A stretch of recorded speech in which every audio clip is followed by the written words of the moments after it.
Hi everyone, this is Paris Debono of the Fortune Teller Shop, and I have been a professional fortune teller since 1990, and I do astrology, tarot, palmistry, Lenormand cards, numerology, and all sorts of divination and fortune telling, and I love my job. I get to meet people every day, people of different walks of life. My job is never boring, I can tell you that. Over the years, I've met some interesting people and had some interesting conversations and readings. And I thought I'd share a few of the funny and even the sad ones in this video. So here goes. I want to share a funny story with you all about fortune telling. One time a woman came into my shop and she challenged me and she said, "If you're a real psychic, if you're a real fortune teller, then what is my name?" So I got my Lenormand cards and I told the woman to pull out a card so I could figure out what her name is. And she got the ring card. And I said, "Oh, your name is something precious.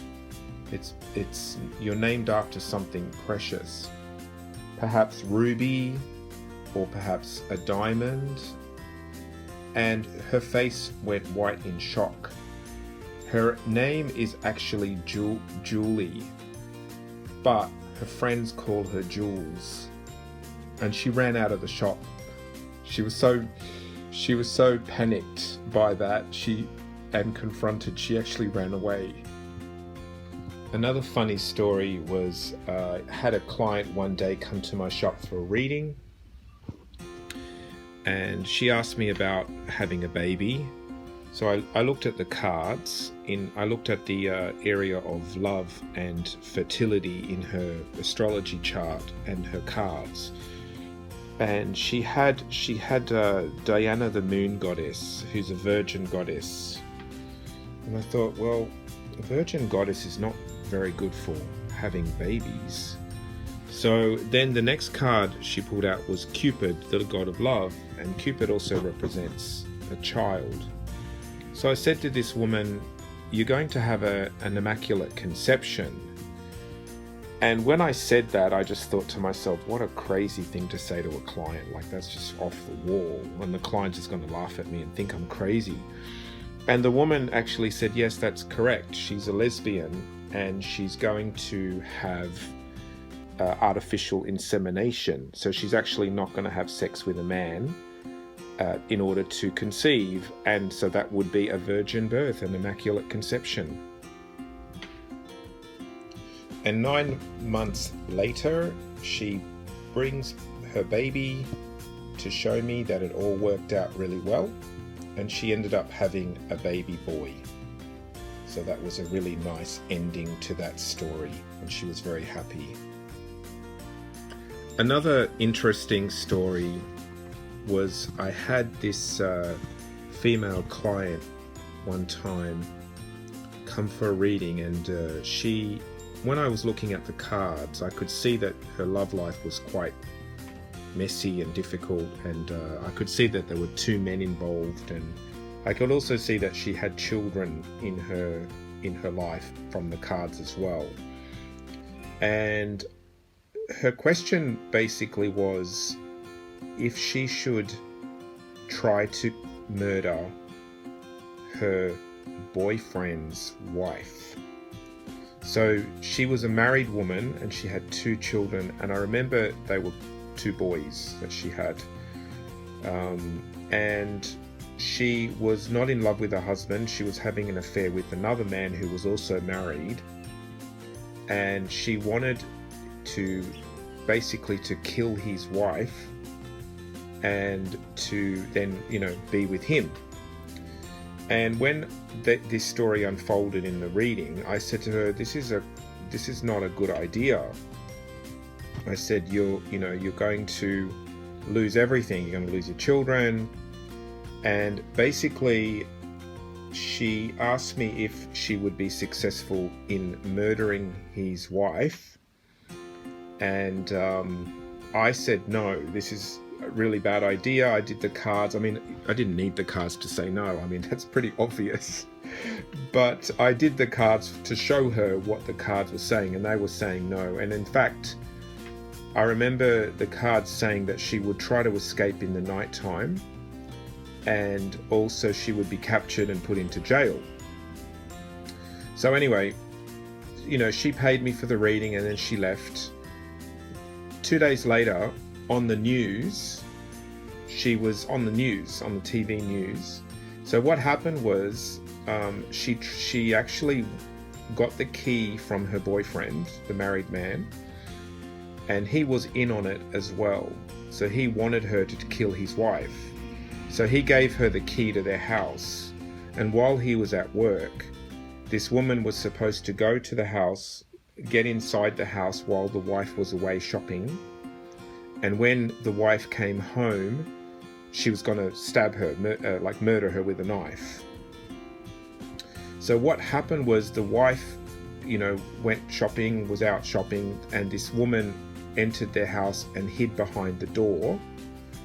When the wife came back home from shopping with her shopping bags and things like that, this woman, my client, tried to stab her with the knife. But the wife and her actually got into a tussle, into a struggle, into a fight.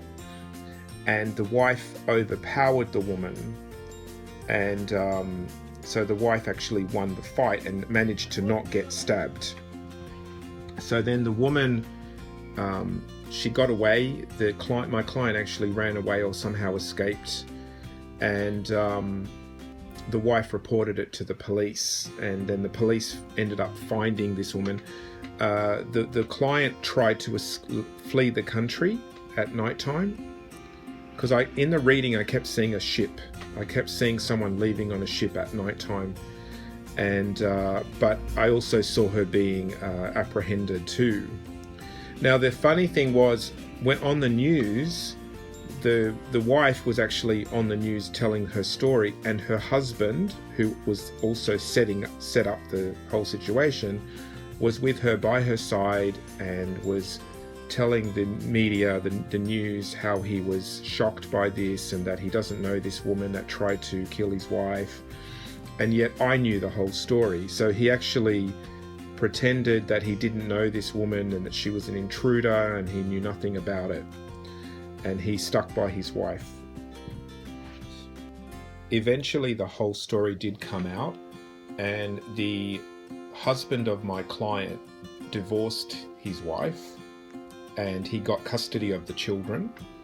And I told her in the reading that she would lose her children as well. And the boyfriend, it got found out that he was behind it, and he tried to set up the murder of his wife. But I think, as far as I know, the wife forgave him, and they stayed together. I don't know if they're still together because this was a few years ago, but I remember finding out in the media that him and her were making amends and having counseling and things like that. So my client ended up losing her children, not having the man of her affair, and also losing her husband. And I warned her. Another story which is a bit more spooky and sad was when I was traveling in Europe, I met a woman who became a friend of mine, and she was also a tarot card reader. And I had a deck of tarot cards that she'd never seen before. They were kind of like kind of a rare deck, and she really wanted a copy of them. So she asked me if she could get them photocopied, because we couldn't find a place or a way to get these cards. They were quite rare. They were out of print.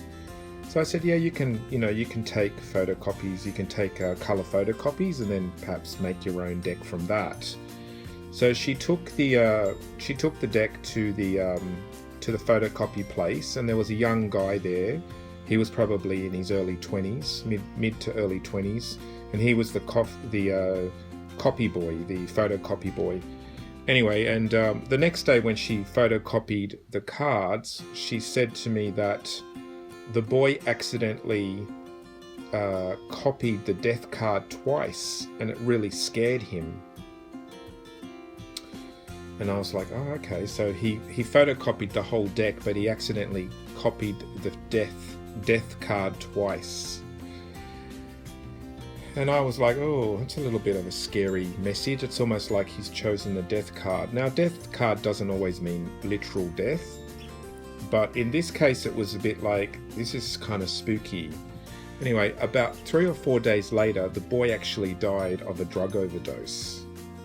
And again, that one was also in the media.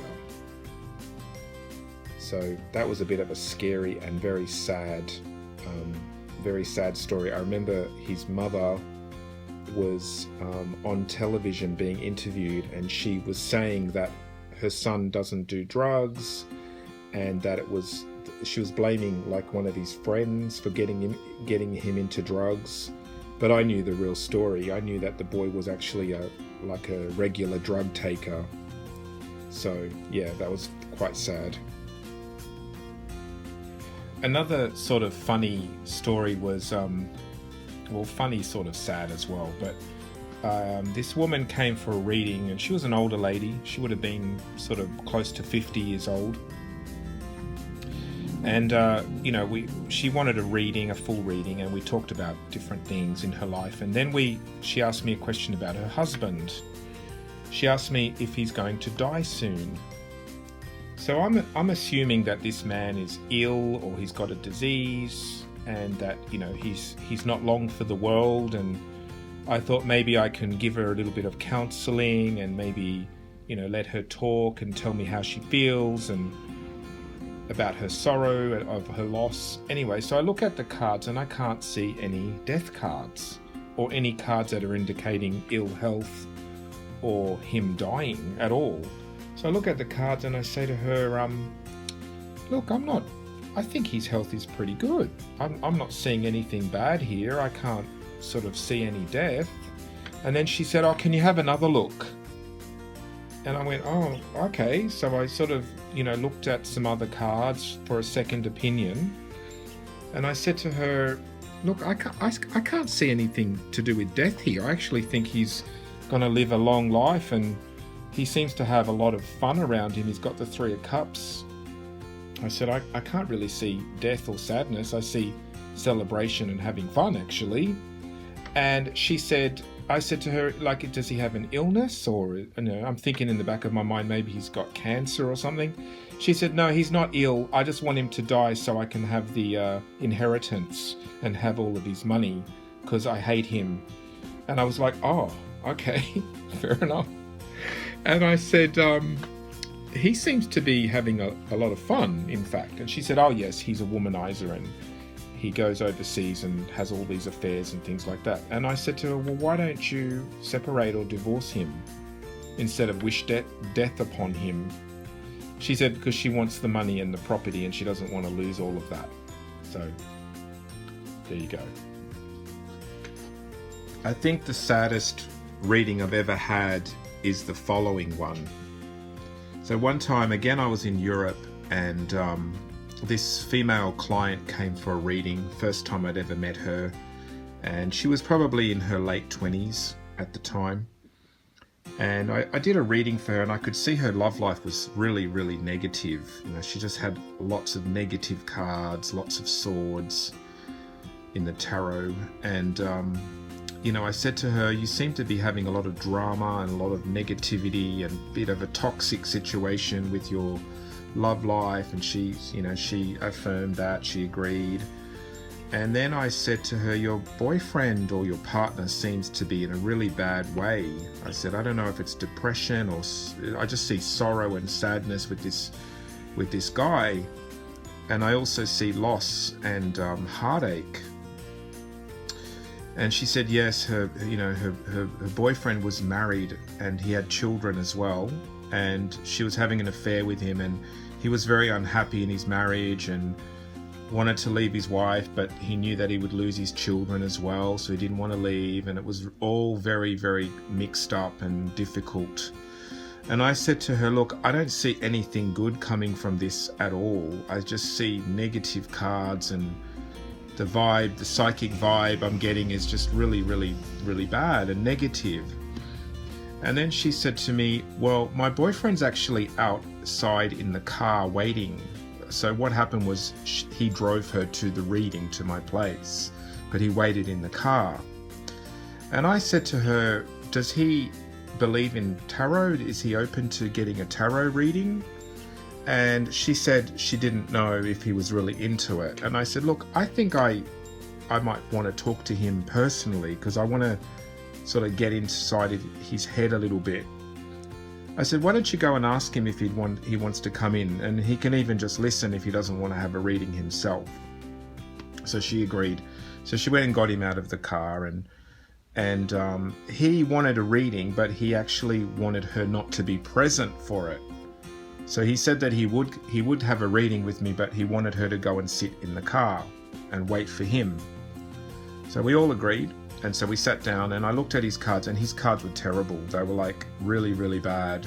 Pretty much every bad card in the deck came up for him, including, I remember it was the Fool, the Hangman, and the Death card in a row.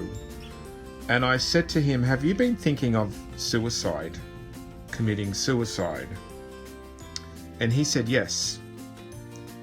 And I was like, okay, this looks really, really difficult and really bad. And I could see in the cards that he was probably going to suicide. So I spoke to him for a bit more, trying to get the story. And I was sort of coaching him a little bit. And then what happened was I said to him, can you go and get your girlfriend out of the car and bring her in? So he went and got her. And this time he was in the car, she was with me. And I said to her, look, I think he's going to suicide. I said to her, I'm really concerned. The cards looked bad, and I'm getting a really bad feeling about this. And I said to her, you need to somehow get him away from his family, because I feel like the family will just going to make things really bad for him. I said, why don't you like rent out a beach home or a beach bungalow or something for a few days until he sorts his head out, because I just feel really bad about this. And she was listening, and I said, you guys need to get away from all the pressure and all the fighting and the arguments that he's experiencing at home. Anyway, I said to her, that's what I see for you. I just feel like you both need to get away from it, otherwise it's going to end badly. The next day, this woman comes to my house where I was living at the time, and she told me that he had hung himself, that he had committed suicide. So it was very, very, very sad and very, very tragic. And I actually had to contact the suicide counselling service for her and get her in touch with the suicide counsellors. And I spoke to them as well, and I told them that she's my client. I didn't know her. It wasn't like a regular client or anything, and I got her in touch with them, and then I passed her on to them for counselling, and then she went to see them to get counselling about her situation, which was very, very sad.